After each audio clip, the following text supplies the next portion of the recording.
Hey everyone. Get cozy, settle into a comfy position, and let these calming tales whisk you away to a peaceful night's sleep. Drop a comment below on what time and from where you are watching this video and share your own late-night ritual that helps you drift off. I stood at the edge of Blackreach, the vast underground cavern stretching before me like a forgotten world. Its ceiling, studded with glowing mushrooms, cast an eerie blue-green light over the ruins of a Dwemer city. The air was thick with the scent of damp stone and the faint hum of ancient machinery, still alive after centuries. My name is Erynn, a Breton scholar from the College of Winterhold, and I had spent years chasing whispers of the Dwemer, those enigmatic dwarves who vanished without a trace. Now, standing here, I felt closer to their secrets than ever before. The college had dismissed my obsession as folly. The Dwemer are gone, Archmage Erynn had said, his voice heavy with finality. Their ruins are tombs, not libraries. But I knew better. The Dwemer were masters of technology and magic, their automatons still guarding their halls, their forges still warm. I'd found a journal in Markarth, written by a Dwemer named Kagrak, hinting at a device called the resonance engine. It was said to harmonize with the heart of the world, whatever that meant. The journal pointed to Blackreach, and so here I was, alone, my pack heavy with tools and tomes. I descended a crumbling stone ramp, my torch flickering against the damp walls. Below, the city of Alftan sprawled, its brass towers glinting faintly. I could hear the clank of a centurion's pistons in the distance, a reminder of the dangers lurking here. My heart raced, not just from fear but from the thrill of discovery. I'd read every scrap of Dwemer lore I could find, from Calcelmo's translations to obscure texts smuggled from the Imperial City. They all spoke of the Dwemer's ambition, to transcend mortality, to reshape reality itself. Had they succeeded? Or had their hubris destroyed them? I reached a massive gate, its surface etched with geometric patterns. A lever stood nearby, but as I reached for it, a spider automaton skittered from the shadows, its legs clicking like knives. I drew my dagger, enchanted with a frost rune, and slashed at its joints. Sparks flew, and with a final thrust, the machine collapsed, leaking oil. My hands shook as I pulled the lever. The gate groaned open, revealing a chamber filled with glowing crystals and a pedestal holding a single, intricate orb. The orb was unlike anything I'd seen. It pulsed with a soft, golden light, its surface covered in runes that seemed to shift under my gaze. I approached cautiously, my scholar's instincts warring with my fear. The journal had mentioned the resonance engine, but this orb felt alive. I reached out, and the moment my fingers brushed its surface, a low hum filled the chamber, vibrating through my bones. Voices, faint, overlapping, speaking in a language I couldn't understand, echoed in my mind. I stumbled back, clutching my head. The voices faded, but the orb's light intensified, casting shadows that danced like specters. I opened Kagrak's journal, my hands trembling as I scanned the faded text. The engine sings to those who listen, it read. Its heart is the key to the deep halls. The deep halls. No scholar had ever found them, not even Calcelmo, who'd spent decades in Markarth's ruins. They were a myth, a Dwemer legend of a place where their greatest secrets were hidden. I pocketed the orb, its warmth seeping through my glove. The chamber's walls were lined with panels, each etched with star charts and equations. I recognized some symbols from my studies, references to Aetherius, the realm of magic. The Dwemer had been obsessed with harnessing its power, but why? To fuel their machines? Or something more? As I studied the panels, a shadow moved behind me. I spun, dagger raised, to find a figure cloaked in black, their face hidden by a hood. "You shouldn't be here," they said, their voice low and accented. "Dwemer, perhaps." I tightened my grip on the dagger. "Neither should you," I replied. They stepped closer, and I saw a glint of Dwemer metal in their hand. A crossbow, its bolts tipped with glowing tips. "The orb," they said. "Give it to me."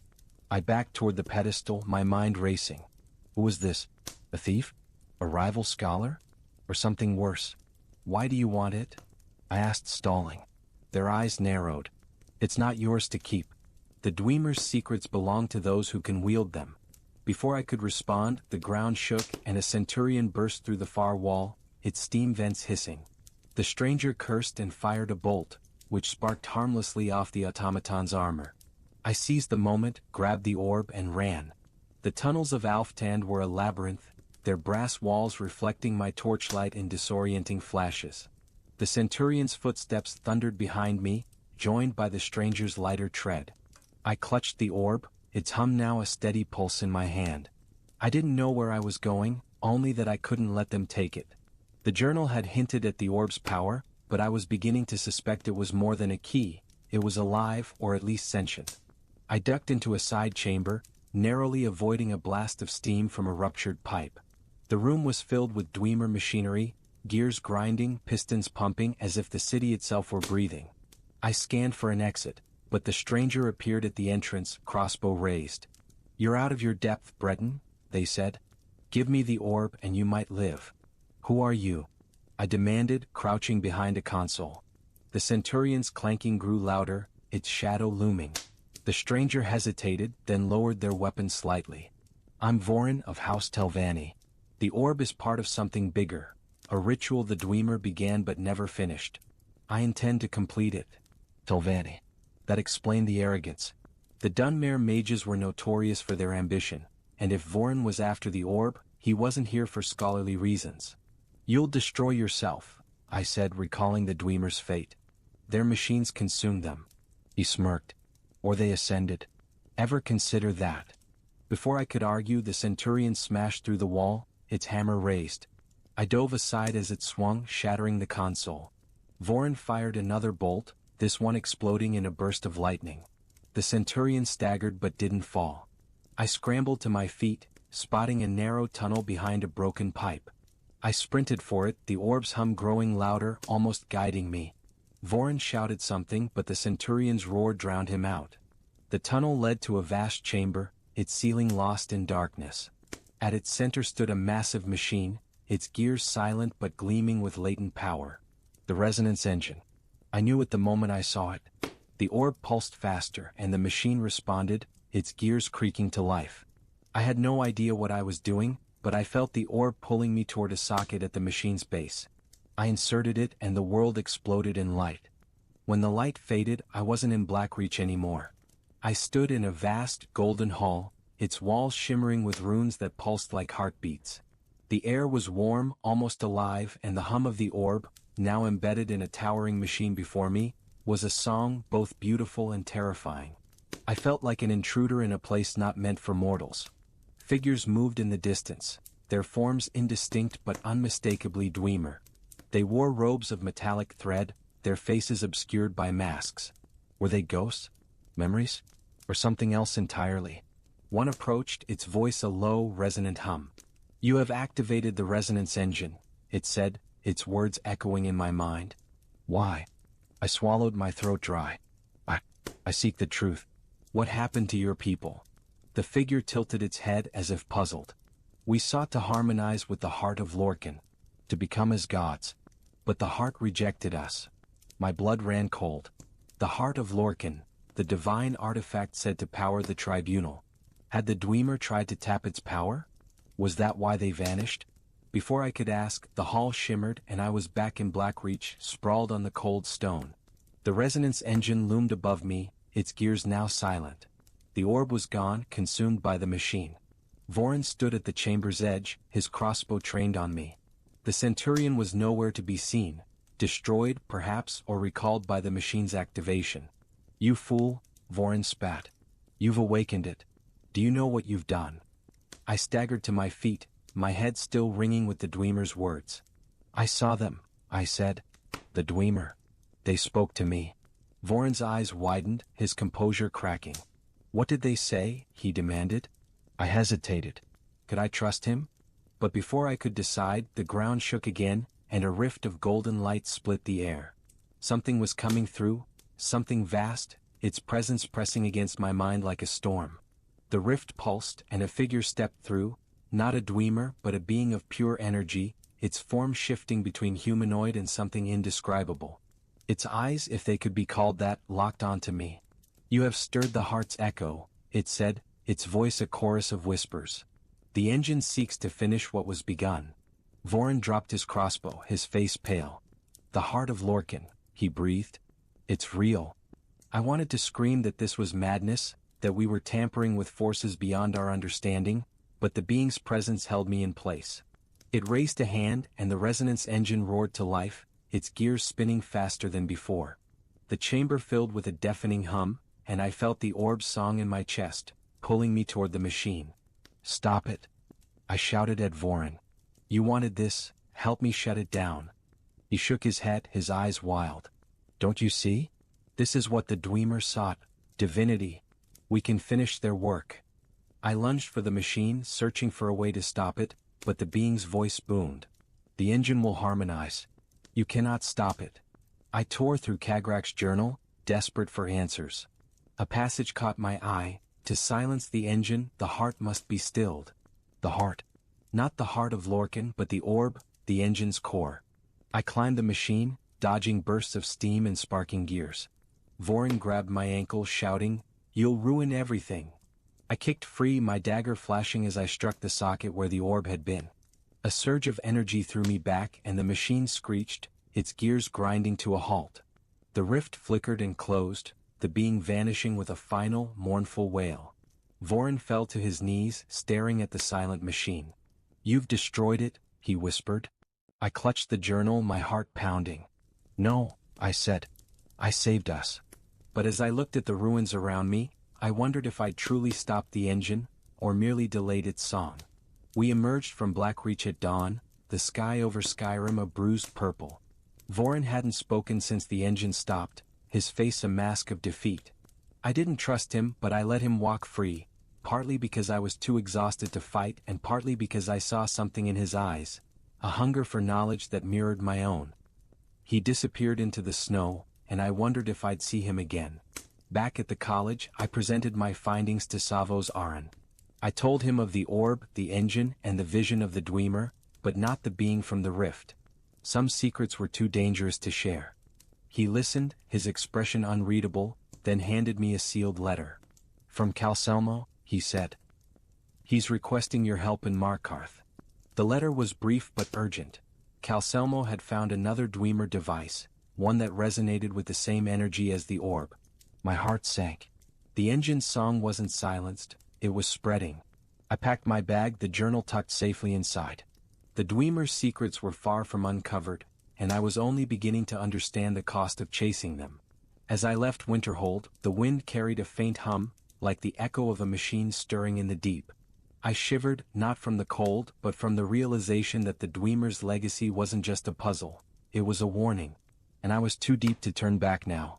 As I left Winterhold, the wind carried a faint hum, like the echo of a machine stirring in the deep. I shivered, not from the cold, but from the realization that the Dwemer's legacy wasn't just a puzzle, it was a warning. And I was too deep to turn back now. The journey to Markarth was grueling, the Reach's rugged hills battered by relentless winds. My horse, a sturdy mare named Sable, plodded through the snow-dusted trails, her breath steaming in the crisp air. I clutched Calselmo's letter, its wax seal cracked but intact. His words were cryptic, mentioning a resonant anomaly in Inchuanzel, the Dwemer ruin beneath Markarth. He'd found something that responded to the same energy as my orb, and he needed my expertise. I wasn't sure if I was flattered or terrified. The Reach was alive with its own dangers, forsworn ambushes, wolves, and the ever-present shadow of the Silverbloods' influence. I kept my hood up and my dagger close, avoiding the main roads. At night, I camped in shallow caves, poring over Kagrak's journal by firelight. The Dwemer's words haunted me, the heart rejected us. What did it mean? The heart of Lorcan was a myth to most, a divine relic tied to the gods of Morrowind. Had the Dwemer's machines tapped into its power, or had they created something else entirely? On the third day I reached Markarth, its stone walls gleaming under the sun. The city was a fortress, its Dwemer foundations blending seamlessly with Nord craftsmanship. I made my way to Understone Keep, where Calselmo worked in his cluttered study. The old Altmare scholar greeted me with a distracted nod, his eyes bloodshot from sleepless nights. He showed me a crystal, he said, gesturing to a table covered in Dwemer golden light. "You've stirred something. It started humming the day you activated the resonance engine," he said.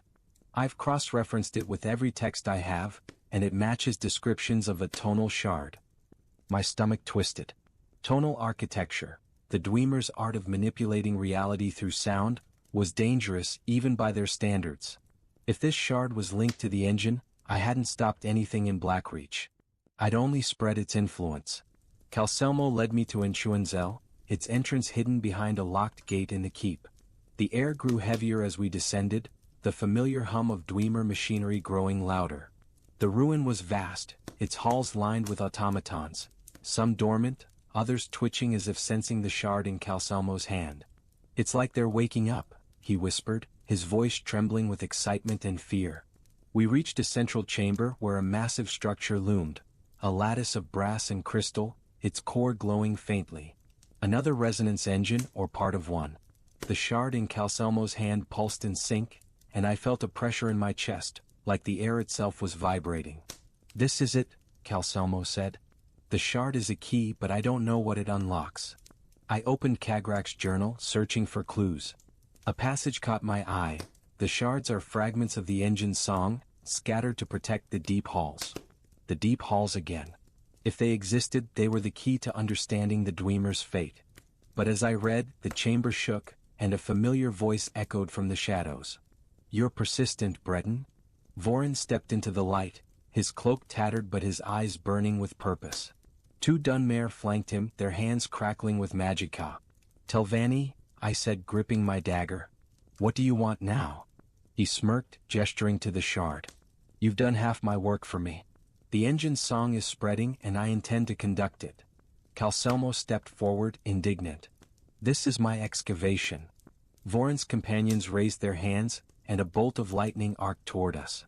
I tackled Calcelmo behind a pillar, the blast scorching the stone. "We need to destroy the shard," I whispered. He shook his head, clutching it protectively. "It's too valuable." But I knew better. The shard wasn't just a relic, it was a beacon calling something we couldn't control. The chamber erupted in chaos. Voryn's mages hurled spells, their fireballs illuminating the brass walls. I dragged Calcelmo toward the engine, dodging a spider automaton that skittered from a side tunnel. The shard's hum grew deafening, and the engine responded, its gears grinding to life. I scanned the structure, spotting a socket similar to the one in Blackreach. If the shard was a key, maybe I could use it to shut the engine down, or make things worse. "Give me the shard," I told Calcelmo. He hesitated, then handed it over, his face pale. I climbed the engine's base, the metal hot under my hands. Voryn shouted, "Don't!" But I ignored him, slamming the shard into the socket. The chamber flashed white and I was somewhere else, a golden void like the hall from Blackreach but vaster. The Dwemer figure appeared again, its mask reflecting my terrified face. "You wield the shards," it said. "But you do not understand their song." "What is the song?" I asked, my voice trembling. It tilted its head. "The heart's echo, bound to the deep halls. To sing it is to reshape the world, or unmake it." Before I could ask more, the void collapsed and I was back in Enchuenzel, sprawled on the floor. The engine was silent, but the shard had shattered, its fragments dark. Voryn stood frozen, his mages staring in shock. "You've ruined it," he whispered, but there was no anger in his voice, only awe. The ground trembled and a rift opened above the engine, smaller than the one in Blackreach but pulsing with the same energy. A voice, not the Dwemer's but something older, deeper, spoke through it. "The song continues." I grabbed Calcelmo, pulling him toward the exit as the chamber began to crumble. Voryn and his mages fled in the opposite direction, disappearing into the tunnels. We barely escaped Enchuenzel, emerging into Understone Keep as the ruin sealed itself behind us. Calcelmo was shaken, muttering about lost artifacts, but I couldn't shake the voice from the rift. "The song continues." Whatever I'd done, it wasn't over. The Dwemer's machines were waking and I was caught in their rhythm. Back in Calcelmo's study, I pored over his notes, cross-referencing them with Kagrach's journal. The shards were fragments of a larger system, each tied to a resonance engine. If more existed, they could be anywhere, Blackreach, Enchuenzel, or deeper ruins no one had found. The deep halls were real, and they held the key to the Dwemer's disappearance. But the cost of finding them was growing clearer. The heart's echo wasn't just power, it was a force that could unravel reality. I left Markarth the next morning, Sable's hooves clattering on the stone road. Calcelmo had begged me to stay to help him salvage what remained, but I couldn't. The journal hinted at another ruin, Raldbthar, far to the east. If another shard was there, I had to find it before Voryn did. The Telvanni mage was still out there, driven by the same obsession that had brought me this far. But where I sought answers, he sought power, and that made him dangerous. As I rode, the wind carried that faint hum again, louder now, like a heartbeat in the earth. I glanced at the journal, its pages worn but unyielding. The Dwemer had reached for godhood and paid the ultimate price. I wasn't sure if I was chasing their truth or their doom, but I knew one thing: the song wasn't finished and I was part of it now. As I rode, the wind carried that faint hum again, louder now, like a heartbeat in the earth. I glanced at the journal, its pages worn but unyielding. The Dwemer had reached for godhood and paid the ultimate price. I wasn't sure if I was chasing their truth or their doom, but I knew one thing: the song wasn't finished and I was part of it now. The road to Raldbthar wound through the frozen wastes of Eastmarch, where the ground steamed from hot springs and the air smelled of sulfur. Sable's hooves crunched on frost-covered stones as I navigated the narrow paths, my cloak pulled tight against the biting wind. Kagrak's journal had mentioned Raldbthar only once in a cryptic note: the third shard sings in the shadow of steam. I hoped it was enough to guide me, but doubt gnawed at my resolve. Voryn was out there and he had a head start. Worse, the hum in the air felt like a warning, as if the world itself was bracing for what lay ahead. I stopped at Windhelm to resupply, keeping my hood low to avoid attention. The city was tense, its streets buzzing with talk of Ulfric's Stormcloak's rebellion. I overheard a merchant mention strange lights in the hills near Raldbthar, golden, pulsing, like the orb I'd found in Blackreach. My heart quickened. The shard was active, and if the locals were noticing, Voryn couldn't be far behind. I left Windhelm at dusk, the sky a tapestry of stars. The journal weighed heavy in my pack, its secrets pulling me forward like a tether. I'd always been driven by curiosity, but this was different. The Dwemer's song wasn't just a mystery, it was a force, alive and relentless. I wondered if Kagrak had felt this pull, if it had consumed him as it was beginning to consume me. By midnight I reached Raldbthar's entrance, a massive brass gate half buried in snow. The air vibrated with a low hum, and the ground felt warm as if the ruins' forges still burned. I tethered Sable to a nearby rock and approached the gate, my torch casting long shadows. The mechanism was rusted but intact, and with a heave I turned the crank. The gate shuddered open, revealing a dark tunnel lined with Dwemer pipes, steam hissing from their joints. The air inside Raldbthar was stifling, thick with the scent of oil and metal. My boots echoed on the brass floor, the sound swallowed by the hum of unseen machinery. I held my dagger ready, expecting automatons at every turn, but the halls were eerily quiet. Too quiet. The journal had warned of guardians beyond steel, and I couldn't shake the feeling that something was watching me. I followed the tunnels downward, guided by the hum, which grew stronger with every step. The walls were etched with star charts, their patterns mirroring those in Alftand. I paused to sketch them in my notebook, my hand trembling. The Dwemer had mapped Etherius, but why? Were they trying to reach it or draw its power to Nirn? The thought sent a chill through me. Their ambition had no limits, and I was tampering with its remnants.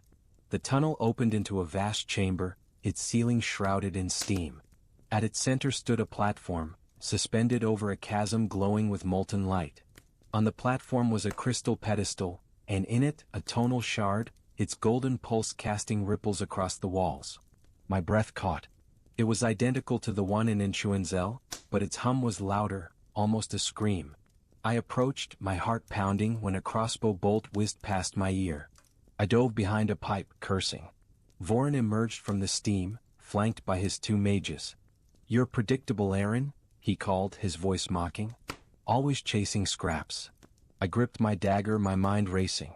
The platform was too exposed, and the chasm below promised a fiery death.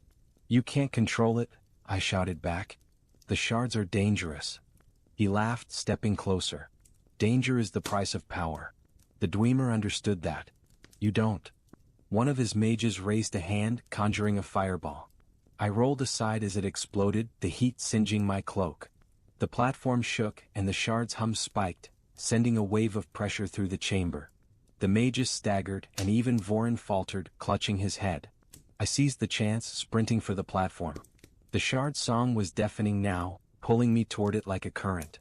I reached the pedestal, my fingers brushing the crystal, when the world dissolved into light. I stood in a golden city, its spires piercing a sky of endless stars. Dwemer moved through the streets, their voices a chorus of tones, like music given form. I was in their world, or a memory of it. The figure from Blackreach appeared, its mask reflecting the city's glow. "You hold the third shard," it said. The song grows stronger. "Where am I?" I asked, my voice echoing. The figure gestured to the city. This is what was. The deep halls where we sought the heart's truth.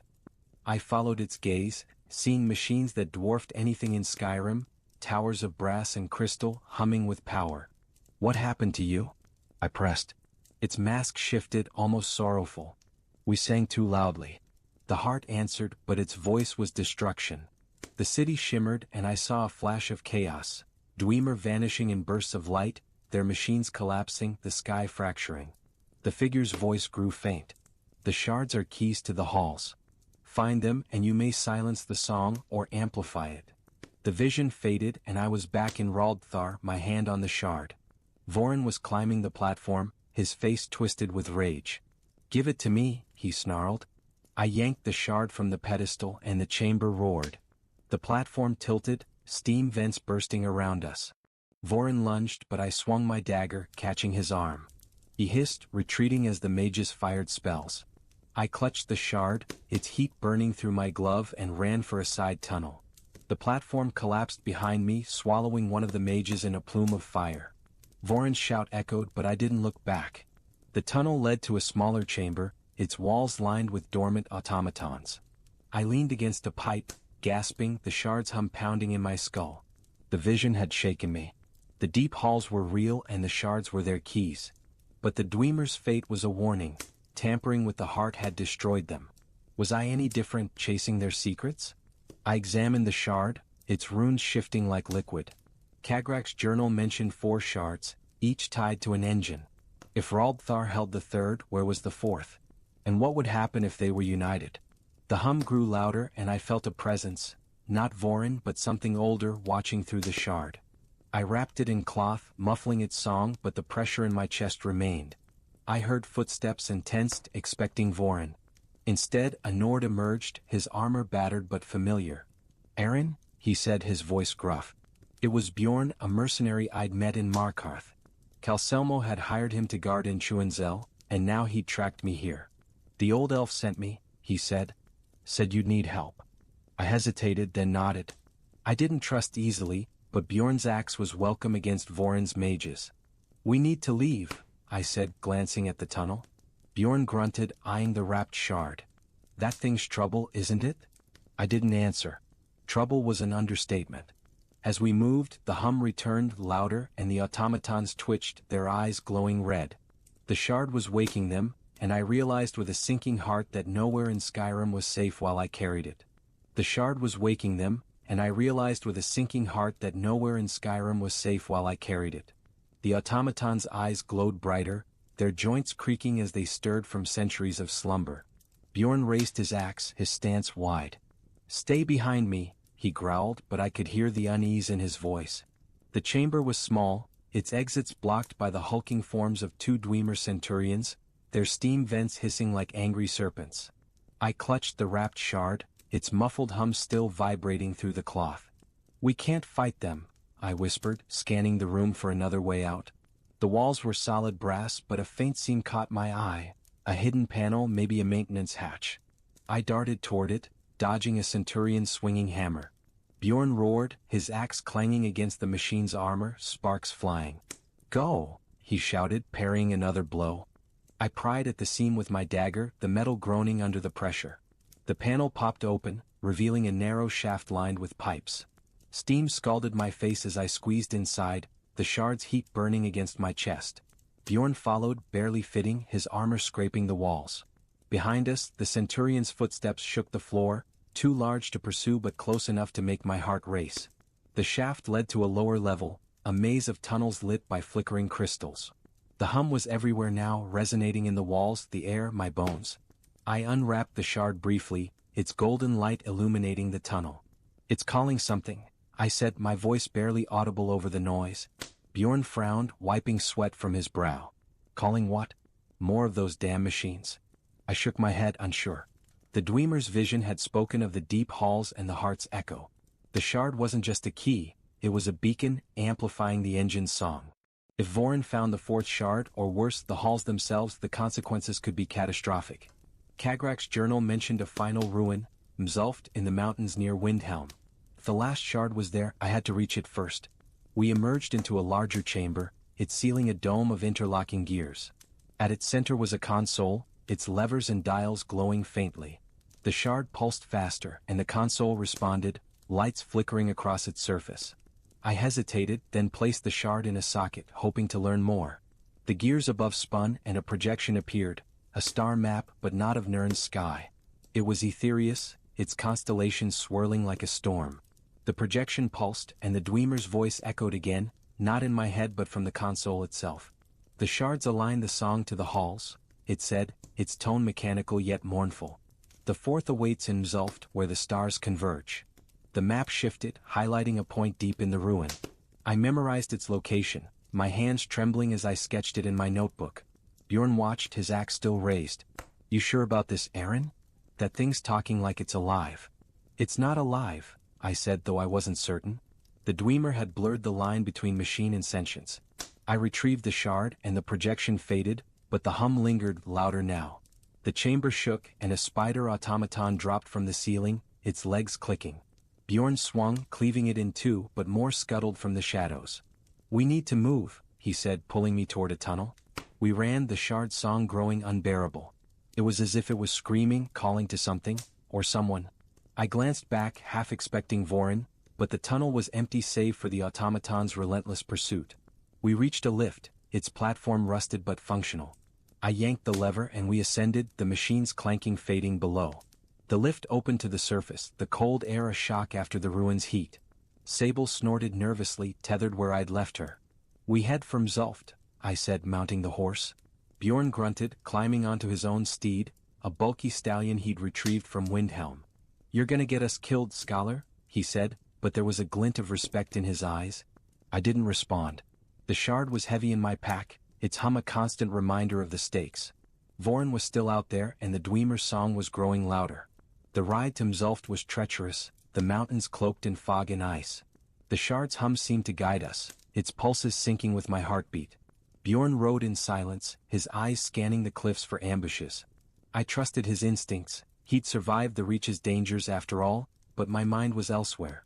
The Dwemer's vision haunted me. They'd sought the heart of Lorcan, a power no mortal could wield. Had they become gods, as Voryn believed, or had they been erased? Mzulft's entrance was a jagged scar in the mountain, its brass doors ajar. The air hummed louder here, almost painful. I dismounted, tying Sable to a frozen tree. Bjorn checked his axe, his face grim. Last chance to turn back, he said. I shook my head. The fourth shard's in there. If we don't find it, Voryn will. He sighed, muttering something about scholars and death wishes, but followed me inside. The ruin was vast, its halls lined with crystal lenses and mirrors. Mzulft was known for its oculary, a device that mapped the stars, but the journal suggested something deeper, a chamber where the final shard waited. We navigated the tunnels, avoiding traps and dormant automatons. The hum guided me, pulling me toward a massive door etched with constellations. I pressed my hand to it, and the shard in my pack flared, unlocking the mechanism with a groan. Beyond was a chamber unlike any I'd seen. Its walls were transparent, reflecting a starry void as if we'd stepped into Etherius itself. At its center was the fourth shard, floating above a pedestal, its light blinding. But before I could approach, Voryn's voice cut through the hum. You're too late, Erynn. Voryn stood at the chamber's edge, his mages gone, his cloak torn. Blood streaked his face, and his eyes burned with desperation. The shards are mine, he said, raising a hand crackling with magicka. Bjorn stepped forward, axe ready, but I held up a hand. Why, Voryn? I asked. What's worth this madness? He laughed, a hollow sound. The Dwemer saw what we could become. The heart's power is ours to claim. I shook my head, clutching the third shard. They destroyed themselves. You'll do the same. His smiley, so I struck the pedestal, the air crackling with energy. The fourth shard fell to the floor, its hum merging with the third's, creating a deafening chorus. The chamber shook, and a rift opened above, golden light pouring through. Get down? I shouted, tackling Bjorn as a beam of energy lanced from the rift. Voryn dove aside, chanting a spell to shield himself. The rift's voice spoke ancient and furious. The song is complete. The halls awaken. I grabbed the fourth shard, its heat searing my hand, and ran for the door, Bjorn at my heels. Voryn pursued, his spells lighting the chamber. I clutched both shards, their song threatening to tear me apart. The rift widened, and a figure emerged. Not the Dwemer, but a void-like entity, its form twisting reality. "The heart sings," it said, and I knew we had seconds before it consumed us all.